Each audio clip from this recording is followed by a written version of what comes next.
Okay, let's unpack this. It is January 29th, 2026. We are roughly 1 month into a brand new year, and more importantly, we are sitting at what I can only describe as a fascinating, if not slightly disorienting, crossroads in America. Disorienting is a good word for it. I mean, if you just look at the headlines this morning, you might be feeling a little bit of whiplash. Whiplash is putting it mildly. It feels like we're living in two completely parallel universes at the same time. Right. Because on one hand, you have the data. You have the hard numbers. We have stacks of reports right here on the desk-heavy stuff from the Council on Criminal Justice, the Center for American Progress, and they're all telling us that 2025 was, statistically speaking, a landmark year for public safety. A truly landmark year. We're talking about massive drops in homicides, record lows in shootings for New York City, the kind of numbers that, officials dream of. But then you have the other hand. The vibes, if you will. The vibes, exactly. Or maybe more accurately, the lived experience of millions and millions of people. Yes. You walk into a drugstore to buy, a bottle of shampoo, and it's locked behind plexiglass like it's the Mona Lisa. Right. Or you turn on the news and you see a new administration in the White House declaring that American cities are basically war zones that require federal, even military intervention. Exactly. And that is the core tension we really want to dig into today. We have a brand new administration right here in New York City. Mayor Zohran Mamdani has just taken the reins. And he's trying to pivot the entire city's philosophy toward what he calls a prevention model of safety. Meanwhile, you go down I-95 to D.C., and the Trump administration is pushing a completely different narrative, a narrative that says our cities are fundamentally failing and need a much, much heavier hand. And amidst all of that, all that political noise, we have you, the listener, probably just wondering, am I actually safe? Or is the government just massaging the spreadsheets to make themselves look good? That's the billion-dollar question. And that is the mission for this deep dive. We are not just going to read you the press releases today. We are going to look at the Council on Criminal Justice year-end 2025 update. We are looking at these reports from the Center for American Progress. We've got White House fact sheets on the table, historical legal reviews on stop and frisk, and even transcript data from New York City's own leadership. So we're going to try and find out if this victory lap that some officials are taking is actually earned, or if there's maybe a ghost in the machine that we're not talking about. And to do that, I think we have to start with the national landscape. We have to zoom out before we can zoom in. Agreed. Let's set the stage. So let's do it. We have the Council on Criminal Justice, or CCJ, report right here in front of us. This is their year-end 2025 update.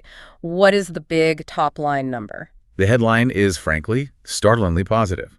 Across 35 major U.S. cities that consistently reported their data, homicides dropped by 21% in 2025 compared to 2024. 21%. I just want to sit with that number for a second. Yeah. That is not a margin of error. That is not a statistical blip. No, it's a massive shift.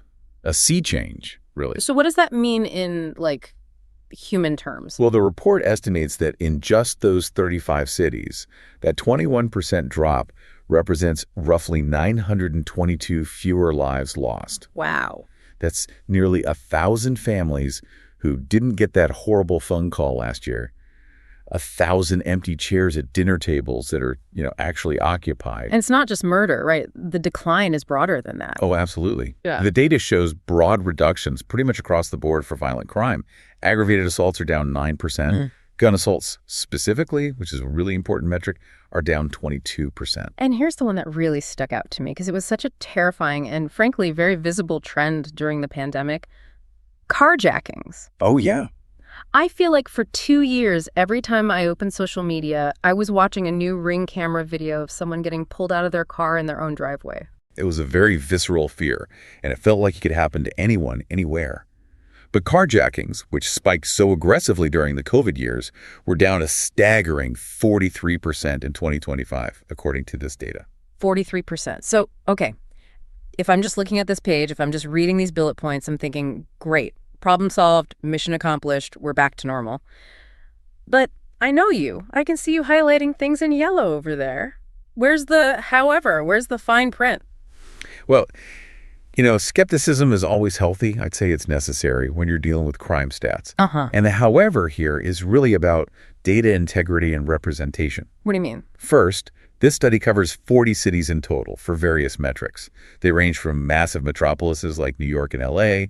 to smaller spots like Crowley, North Carolina. But 40 cities, as big as they are are not the entire United States. So this is not a perfect sample. It's not. They aren't perfectly representative of rural America or of all the suburban sprawl that makes up so much of the country. So we're getting a snapshot of urban America, largely.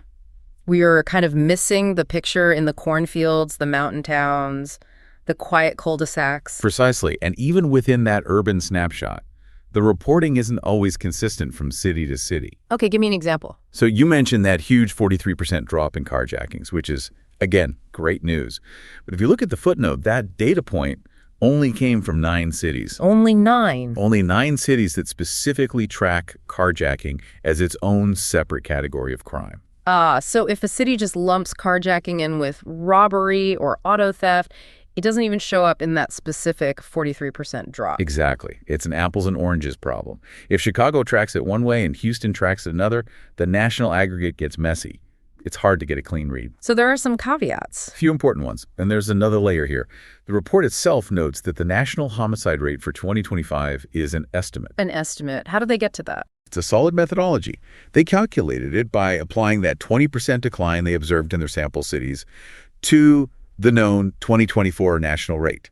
But it is still a projection, not a final count from every single precinct in America. It's a sophisticated guess. A very educated one, but yes, Okay. It's not the final word from the FBI, which will come much later. And then we have to talk about the baseline, the context. Right. Down from what? Exactly. Standard practice in criminology is to anchor long-term trends way back, often to 1960. What this report suggests is that we are stabilizing. We are coming down and coming down fast from that really chaotic and violent spike of 2020 and 2021. And that is good. But we have to be very, very careful about celebrating less bad as if it's good. Right. Just because we aren't at the absolute peak of the 2021 numbers doesn't mean we feel as safe as we did in, say, 2014 or 2015. The psychological benchmark for most people isn't the worst year on record. It's the normal they remember before things felt like they went off the rails. And that feeling of safety, or the lack of it, is exactly where the politics come storming in. Because if the numbers on the page say safety, but the narrative in the country says danger, you create this massive political opening for someone to exploit. Which brings us directly to the red versus blue debate. This is something that comes up at every family dinner, every cable news shouting match. The narrative, and we see this very explicitly from the Trump administration, is that crime is exclusively a Democrat-run city problem. It is a very powerful, very effective narrative. It's simple, it's easy to understand. It paints this picture of lawless urban hellscapes run by liberals, contrasted with, peaceful, law-abiding, conservative heartlands. But when you actually look at the data, specifically this report we have here from the Center for American Progress, or CAP, that narrative just, it falls apart completely. It really does. It shatters it. So let's get into that. The report has this heading, the red state murder problem. What does the data actually say? The CAP report is, to put it mildly, devastating to that blue city myth. Their analysis found that states which voted for Donald Trump in 3 consecutive elections have a combined homicide rate that is more than 50% higher than states that never voted for him. Wait, say that again? 50% higher. 50. 50. And this is looking at data since the start of 2023. So it's recent. It's not some historical anomaly. That is completely counterintuitive to everything you hear in the mainstream political discourse. It absolutely is. And when you drill down into the specific state-by-state comparisons, it gets even starker. For instance, the report points out that Mississippi's homicide rate is more than double that of Illinois. The home of Chicago, the city that is constantly, day in and day out, used as the national punchline for violent crime. Oh, the very same. And it goes on. Alabama's rate is nearly 3 times higher than California's. So all the talk about California being a failed state. The data doesn't bear it out on homicide, no. Yeah. And here's one for our local listeners. South Carolina's homicide rate is nearly 3 times that of New York. So if you are an average person living in South Carolina, statistically speaking, you are 3 times more likely to be a victim of homicide than if you are living in so-called dystopian New York. Roughly, yes. That's what the per capita rates suggest. And the CAP report goes a step further to really dismantle this urban versus rural divide. The idea that it's just a big city problem. Exactly. They point out that contrary to that myth, 11 of the top 20 U.S. counties for gun homicides per capita between 2021 and 2024 were rural counties. That is a detail that almost never makes the evening news. A murder in a small rural county is a terrible tragedy, of course, but it's often framed as an isolated incident. A single murder in a big city is framed as a trend, a sign of societal collapse. It's about density and visibility.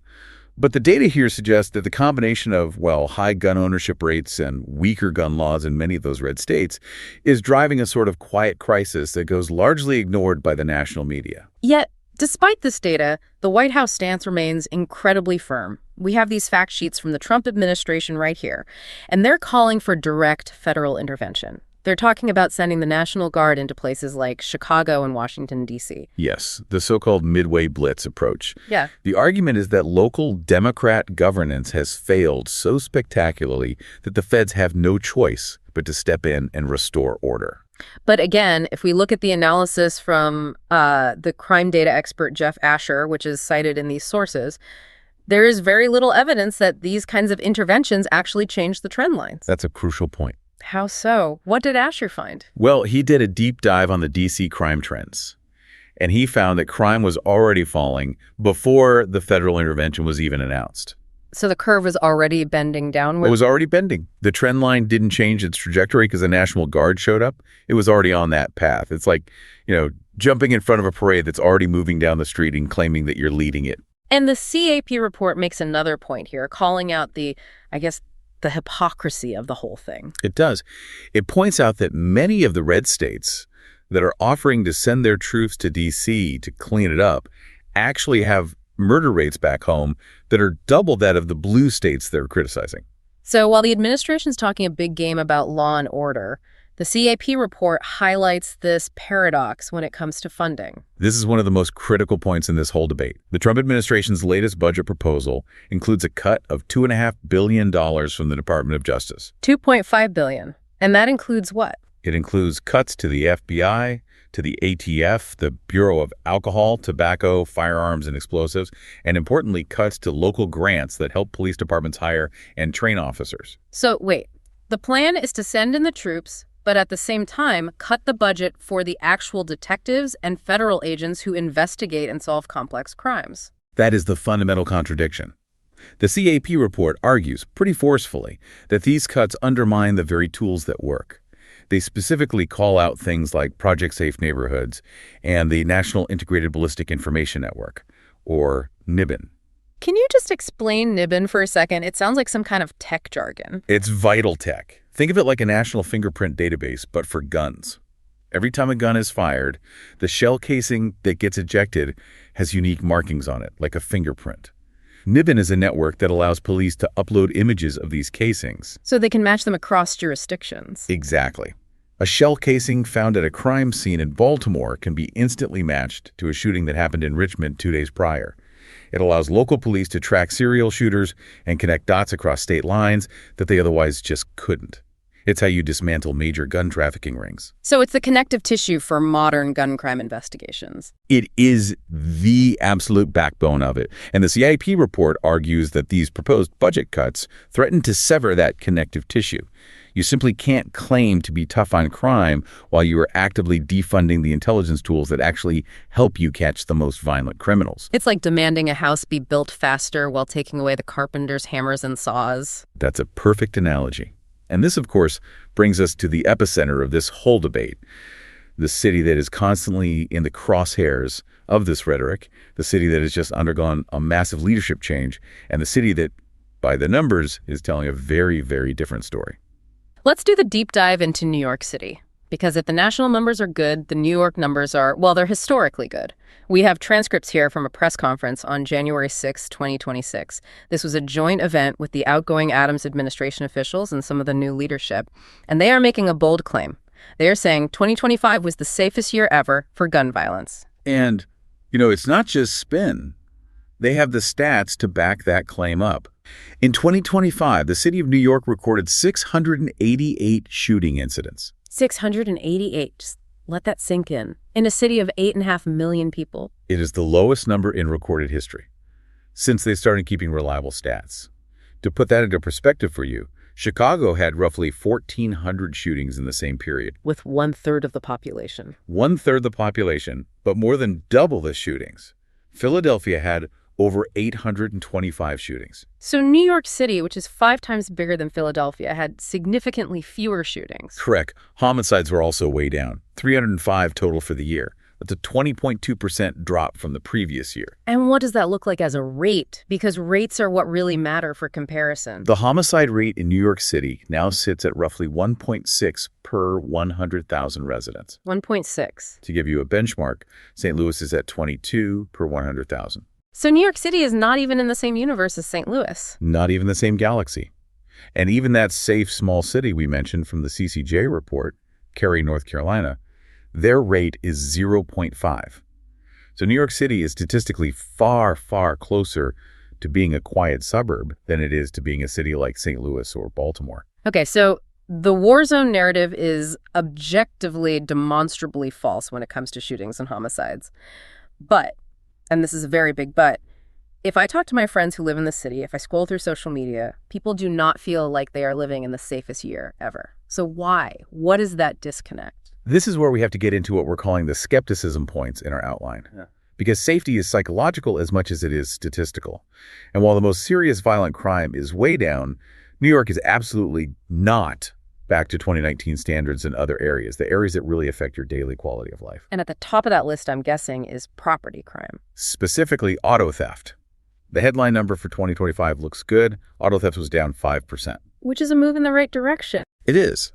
But if you compare it not to last year, but to the pre-pandemic baseline of 2019, it is still 191% higher. Wow. 191. So it's almost triple what it was. Yes. The whole Kia Hyundai social media challenge, where certain models became incredibly easy to steal because of manufacturing oversight, it just fueled a massive, unprecedented surge. And while it's starting to come down, it's coming down from a mountain peak. And if your car gets stolen or your neighbor's car gets stolen, you don't really care that the murder rate is down 20%. You just feel violated. You feel unsafe in your own neighborhood. That's exactly. Yeah. And then there's robbery. Robbery's down 10% in 2025, which again is good. But it's still 17% higher than it was in 2019. So let me get this straight. You are less likely to get shot in New York City today than at any point in history. Correct. But you are still significantly more likely to get robbed or have your car stolen than you were just 6 years ago. And that combination creates a persistent, nagging feeling of disorder. Even if the worst-case scenario is less likely, the feeling of vulnerability in your day-to-day life is elevated. And nowhere is that feeling more potent, more concentrated than in the subway system. The subway is the lifeblood of New York. If you're scared there, you're kind of scared everywhere. The subway disconnect is absolutely fascinating. The official data from the NYPD says that major crime in the subway is at its lowest point since 2009 if you exclude the pandemic years where basically nobody was riding. It was down another 4% in 2025. But the polling from transit groups shows that 30% of riders still don't feel safe. That's almost 1 in 3 people. Right, and we saw this tension just explode in that press conference transcript we have. A reporter challenges then Mayor Adams, this was just before he left office, about a specific, really brutal beating death that had just happened at the J Street station in Brooklyn. And the reporter basically asks, how can you stand here and tell us we're safe when this is happening? Exactly. It's the classic anecdote versus data problem. One horrific viral story can completely outweigh 1,000 spreadsheets in the public imagination.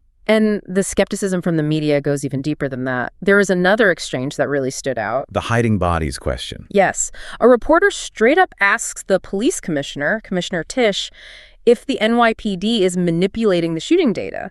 If they're hiding bodies by, for example, counting a shooting where the gunman misses as a non-event or something else. That is a heavy, heavy accusation to make to a police commissioner's face. A huge one. And Tisch, of course, calls it absurd.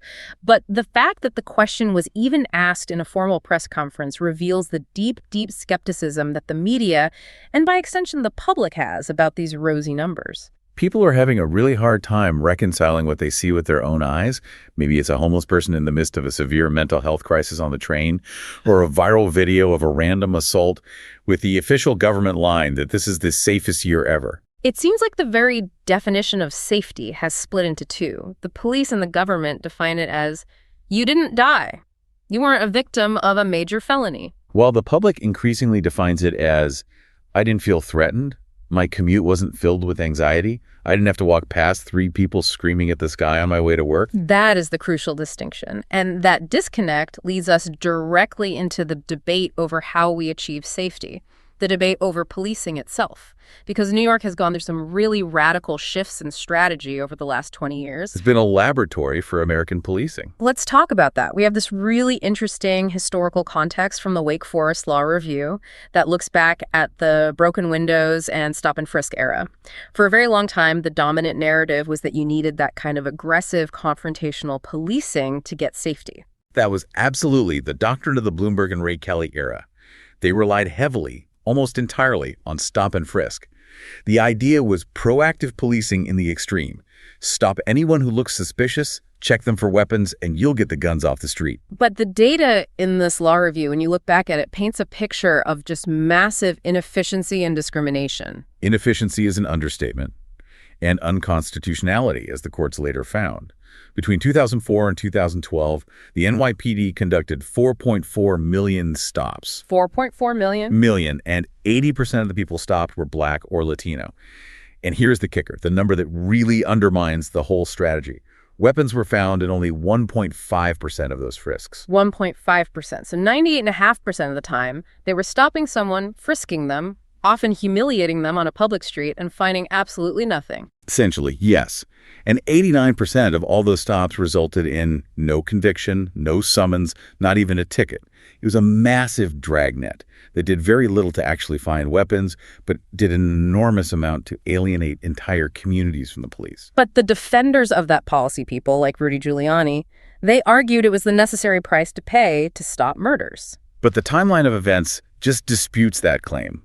Mayor de Blasio came into office and effectively ended the policy as it was then practiced. The critics predicted absolute chaos. They said the city would burn, that crime would skyrocket back to 1980s levels. I remember that rhetoric very clearly. But the reality? Crime, including murder, continued to drop after stop and frisk ended. That fact right there fundamentally challenges the core right-wing narrative that you need to suspend civil liberties to have safe streets. Okay, so if stop and frisk wasn't the magic bullet, what happened under Mayor Adams? He came in with a totally different brand. He was a former cop, a tough-on-crime Democrat. Adams pivoted the NYPD to a strategy he called precision policing. The idea was, instead of stopping everyone, you focus your resources like a laser on the small number of people driving the violence. So targeting gangs and known shooters. Exactly. The source notes the NYPD conducted 70 major gang takedowns and arrested 390 known gang members in 2025 alone.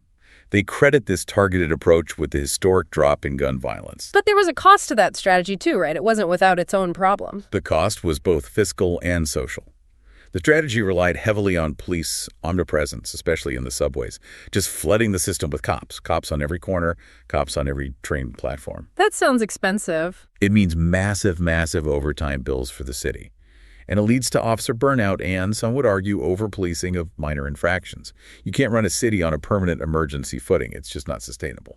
Which brings us to the present moment, January 2026. Enter Mayor Zoran Mamdani. He represents a completely different philosophy from either Bloomberg or Adams. A completely different worldview. This is the big shift to the prevention model. Mamdani isn't just talking about more cops or different arrest strategies. He's establishing a whole new agency, a Department of Community Safety. And the theory there is what? The theory is that you prevent crime by addressing the root causes. Poverty, mental health crises, lack of housing, lack of opportunity, rather than just waiting to arrest people after the fact. It's about upstream solutions, not just downstream enforcement. It's a huge gamble, though, isn't it? It's a massive gamble. He is trying to maintain these record-low violence numbers without the heavy-handed, cop-on-every-corner enforcement of the Adams era. And he's doing it while facing a hostile federal government. A federal government that is actively trying to cut the grants for the very community violence interruption programs that he wants to champion. He's trying to build a new system while Washington is trying to take his bricks away. It feels like he's trying to thread a very, very fine needle in the middle of a hurricane. That's a very apt description. And if we're going to be critical of the NYC government's performance, past and present, we have to call out this pattern of selective celebration. You mean how they pick and choose which numbers to put in the press release? Exactly that. The administration loves to talk about the shooting drop. And they should. It's a monumental, life-saving achievement. But they tend to gloss over the persistence of grand larceny. They don't have a great answer for the huge, enduring spike in car thefts, other than to say, well, it's a national problem with Kias and Hyundais. Which is true, but it doesn't help the person whose car just got stolen. Right. And then there's a retail theft narrative. They celebrate that it's down 14% in 2025. But the question is, why is it down? Is it down because policing is better and fewer people are stealing? Or is it down because I literally can't steal the toothpaste anymore because it's locked behind a plexiglass wall that requires a store employee with a key? That is the target hardening theory. If stores make it impossible to shoplift, the shoplifting stat goes down. But does the city feel safer or more functional? Or does it feel like a society living in a permanent state of distrust and siege? And that feeling of disorder leads to the mental health crisis. We have data here about the involuntary transport dashboard the city launched. This was one of the thorniest and most morally complex issues in the city. The Adams administration made a very public push to remove people with severe, untreated mental illness from the subways and streets, even involuntarily committing them to hospitals. A huge departure from the de Blasio era's focus. A complete 180. It's that classic tension between civil rights, the right of an individual to be left alone even if they're sick, in public order, the collective right of people to feel safe in public spaces. The city's own dashboard shows thousands of people were hospitalized this way. Did it make the subway feel safer for the average rider? Maybe. Did it actually solve the underlying mental health crisis? Almost certainly not. It just moved the problem from a subway car to a hospital ward. And speaking of moving data around, we have to touch on data integrity one more time. The little footnotes that complicate the big headlines. It's so important. As we said, not all cities report all crimes, which makes national comparisons tricky. But even within one city like New York, definitions change. Give me an example. So the NYPD's own data shows that reported rapes in the domestic violence category increased by 25%. On its face, that looks like a terrifying spike. It does. But the report clarifies that a large part of that increase is because the state broadened the legal definition of rape. So more acts are now correctly classified as rape. That is a good thing for justice and for survivors. But it makes the year-over-year statistical comparison very complicated. It looks like a crime spike when it might actually be a sign of better reporting and a more just legal code. So if we step back and look at the comparative case studies, why is New York City such an outlier? Why is it so much safer, by the numbers, than Chicago or Philadelphia? That really is the blue city paradox, isn't it? They are all large cities. They're all run by Democrats. They all face similar social issues like poverty and inequality. But the bureaucratic machinery of the NYPD is just vastly more massive and, frankly, seems to be more effective at suppressing violence than its counterparts. So it's the sheer size of the police force. Is that the main difference? It's partly that, for sure. New York has an army. Chicago has a police force. The omnipresence strategy is only possible if you have tens of thousands of officers. But it's also about gun laws. How so? New York has some of the strictest gun laws in the country, and is mostly surrounded by other states with relatively strict laws like New Jersey and Connecticut. Chicago, on the other hand, is right next door to Indiana, which has some of the loosest gun laws in America. The iron pipeline of illegal guns is just much harder to maintain into New York City than it is in Chicago. It's a geography problem. And then there's the flip side of that, the red state paradox. Which brings us right back to that central finding from the Center for American Progress. The formula seems to be weak gun laws plus high levels of poverty equals high homicide rates. It doesn't seem to matter if the governor has an R or a D next to their name. If you flood a community that has few economic opportunities with guns, violence is often the result. So as we wrap this all up, what is the final takeaway? What does this all mean for you, the listener, trying to make sense of all these conflicting headlines? I think it means we all need to update our mental maps of America. The reality of January 2026 is that the United States as a whole is getting safer from its most violent crime. Homicide is down 21%. That is real progress. And New York City is safer in terms of murder and shootings than almost anywhere else in the country, despite what your uncle might be posting on Facebook. Yes. But at the same time, the red states have a hidden and largely ignored murder crisis. And the feeling of safety in blue cities like New York is lagging behind the data because property crime, the stuff that annoys you, scares you, and costs you money out of pocket, is still elevated way above where it was in 2019. And we are entering an incredibly volatile period. You have a progressive mayor in New York City trying to decriminalize poverty and invest in communities versus a conservative president in Washington trying to militarize domestic law enforcement. They're on a collision course. They are, and the listener needs to watch what happens when the next crime spike inevitably hits. Because crime is cyclical. It will go up again at some point. It always does. And that leads to the really provocative question I think we should end on. Let's hear it. If the old conservative model of stop and frisk didn't really work, it had a 1.5% success rate, and the more recent liberal model of omnipresence under Adams is just too expensive and exhausting for the police force to maintain forever. What is the third option? What happens when the next crisis comes? Are we actually safer in a structural way, or did we just get lucky in 2025? That's the question we're all going to have to answer. And when you, the listener, hear someone say crime is down, we want you to ask yourself, which crime and where? Because the gap between a stolen car in the Bronx and a homicide in rural Mississippi tells two very, very different stories about the state of safety in America today. And understanding that difference is the only way we can actually start to solve the real problems.